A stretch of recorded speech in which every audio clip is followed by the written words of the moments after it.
जहांगीर तरीन साहब लंदन में किस मिशन पर हैं? बहुत सी चहमगोइयाँ हो रही हैं। कई लोग ये गुमान कर रहे हैं कि उनकी नवाज शरीफ साहब से मुलाकात हो सकती है या वो नवाज शरीफ से जाकर मिल सकते हैं। कुछ लोग कुछ और मुलाकातों के हवाले से बात कर रहे हैं। तो जहांगीर तरीन साहब किस मिशन पर हैं और बलोचिस्तान में क्या चल रहा है, पीडीएम की तहरीक का आज आगाज़ कैसा हुआ है, इन तमाम चीज़ों पर बात करेंगे। सीनियर सहाफ़ी और तजज़ियाकार हारून रशीद साहब हमारे साथ मौजूद हैं। बहुत शुक्रिया हारून साहब। सबसे पहले तो जहांगीर तरीन ही की बात करते हैं। सर, आपके ख्याल में किस मिशन पर हैं वो लंदन में?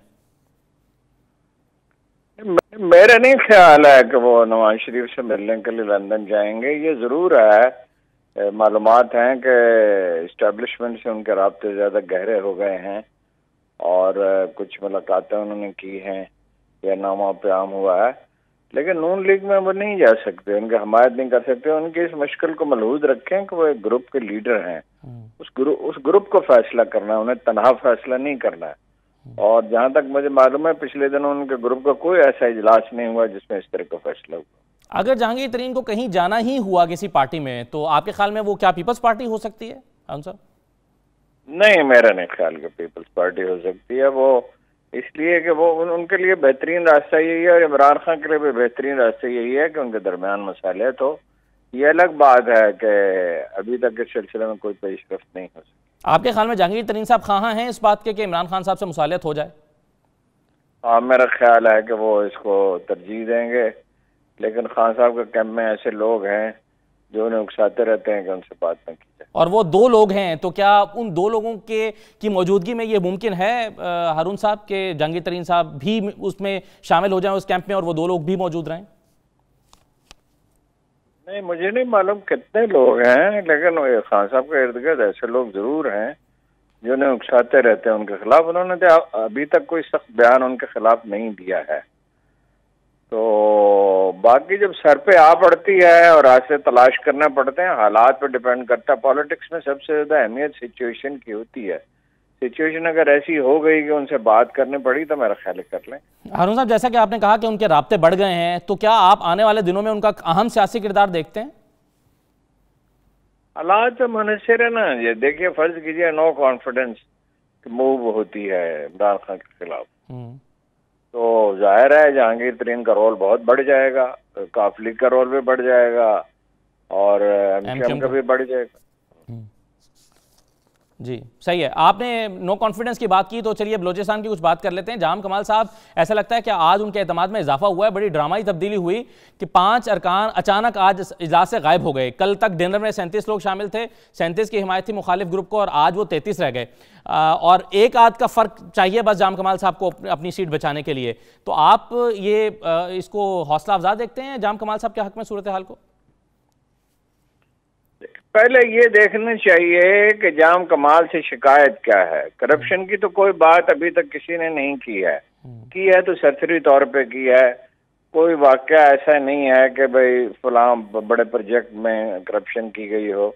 उन पे ये इल्ज़ाम है कि वो ज़्यादा वजीरों से घुलते मिलते नहीं हैं, अहमियत नहीं देते। बलूचिस्तान का एक ख़ास कल्चर है, बहुत वक्त देना पड़ता है अरकान असम्बली को और वज़रा को। लेकिन उनसे पूछा गया तो उन्होंने ये कहा कि 5 घंटे रोजाना मैं निकालता हूँ, ज़ाहिर है इससे ज्यादा वक्त नहीं दिया जा सकता।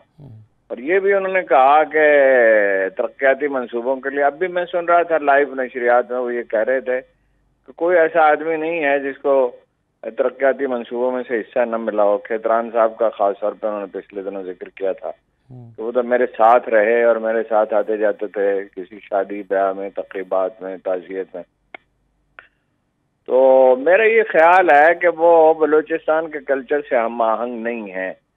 वो कराची में परवान चढ़े हैं, बैरून मुल्क तालीम हासिल की है, उस कबायली मिजाज से कोई ताल्लुक उनका नहीं है। तो मेरा ये भी ख्याल है कि अगर उन्हें हटा दिया गया तो इस्तेहकाम नहीं होगा। अपोजिशन के बल पे जो हुकूमत कायम होगी, अगर जो बलूचिस्तान की रवायत यह है कि वहाँ अपोजिशन पार्टियाँ हुकूमत में शामिल हो जाती हैं, मरकजी हुकूमत की मुखालफत करती रहती हैं, लेकिन जो अपोजिशन के बल पे कायम होगी, जाहिर है हुकूमत कमज़ोर होगी, किसी वक्त भी वो गिर सकती है। तो इस बात को, इस इम्कान को नज़रअंदाज नहीं किया जा सकता कि आखिरी वक्त में उनकी मदद को पहुँचे मरकजी हुकूमत। अभी तक तो कोई मदद उनकी नहीं की है और इस्टेब्लिशमेंट भी उनकी मदद को पहुँचे। آپ کے خیال میں جو اور بھی ایک تیسرا فریق ہوتا ہے جو بلوچستان کی سیاست میں ایک اہم کردار ادا کرتا ہے، ان کا وزن جو ہے وہ جام کمال کے پلڑے میں ہوگا آپ کے خیال میں؟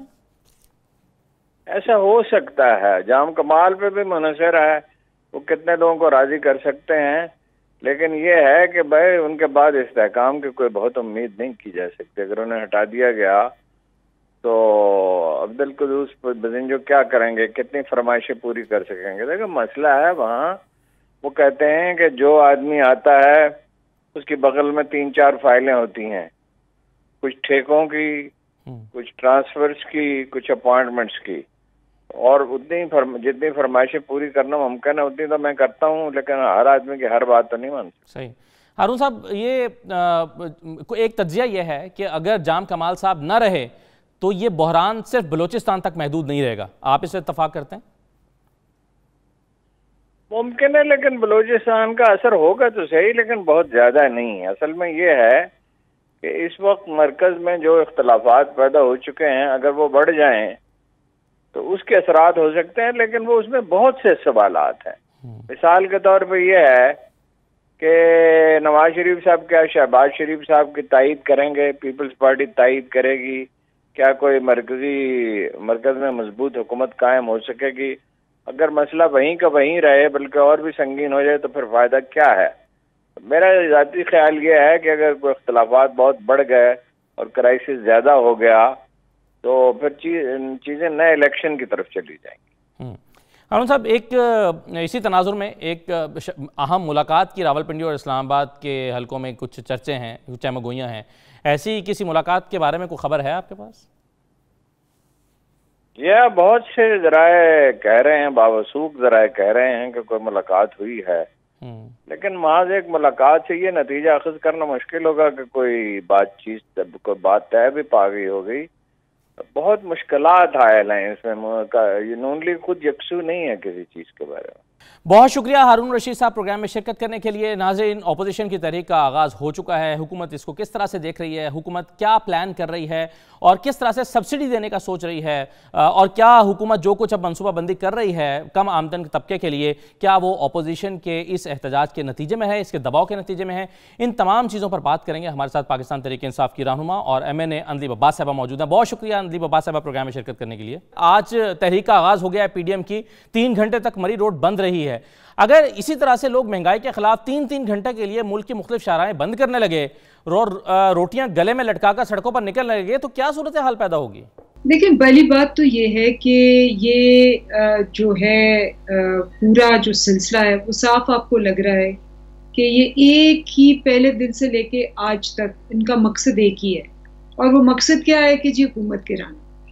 اب آپ دیکھیں اسمبلی میں کیا ہوتا ہے، اسمبلی میں جیسے ہی سب سے بہترین فورم ہے، آپ آئیں، آپ حکومتی ایشوز پہ بات کریں، جیسے ہی فورم شروع ہوتا ہے وہ فورم کال کرنے کی کوشش کرتے ہیں یا بائیکاٹ کر جاتے ہیں، یا شہباز شریف آتے ہیں، اپنا لیکچر دیتے ہیں اور بغیر جواب سنے چلے جاتے ہیں۔ آپ کو یاد ہوگا کہ ان کی یہ وہ تحریکیں ہیں جو یہ مارچ سے پہلے دسمبر میں کہتے حکومت گئی، انہوں نے کہا جی ہم پورا ملک جیم کر دیں گے، ہم مظاہرے کریں گے، مظاہرے نہیں ہوئے۔ انہوں نے کہا جی ہم لانگ مارچ کریں گے، لانگ مارچ نہیں ہوا۔ انہوں نے کہا جی جلسے کریں گے، جلسے نہیں ہوئے۔ انہوں نے کہا جی ہم سینٹ کو بائیکاٹ کریں گے، الیکشنز کو، وہ نہیں ہوئے۔